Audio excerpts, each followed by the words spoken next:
È un preaccordo, ma di fatto il percorso per trasformare in clinica universitaria l'unità operativa complessa di nefrologia dell'azienda USL 6 di Vicenza è avviato. Protagonisti dell'operazione l'Ateneo di Padova e la Fondazione ROI, nata per volontà del marchese Giuseppe ROI. A siglare l'intesa il presidente della Regione Veneto, Luca Zaia, che certifica istituzionalmente l'assoluta eccellenza di un reparto, la nefrologia berica appunto, già protagonista a livello europeo e mondiale da almeno una quarantina d'anni. L'Università Euganea conferma la sua forte presenza anche nella città del Palladio, attribuendo il dovuto riconoscimento all'integrazione tra didattica, assistenza e ricerca. Sanità che costituisce aspro terreno di battaglia nell'ambito della contesa elettorale per le imminenti elezioni regionali. Presidente Zaia, una sanità di eccellenza, eppure c'è qualcuno che vuole riformarla in maniera radicale, per esempio eliminando molte aziende dell'unità sanitaria.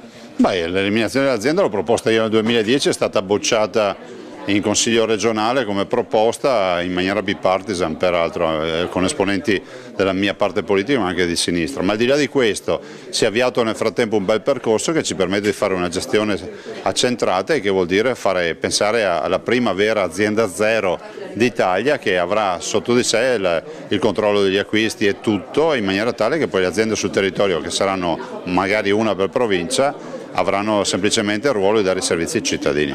Accademia diffusa è un bel risultato. Sì, questo è un grande risultato. Da oggi, giornata storica, Vicenza parte il percorso per una clinicizzazione, vuol dire per portare l'università all'interno dell'ospedale, il che vuol dire che si apre tutto uno scenario scientifico che è unico nel suo genere. Altri ospedali l'hanno già fatto e i risultati sono visti, cioè gli studenti universitari faranno la specialità all'interno dei reparti e si farà ricerca.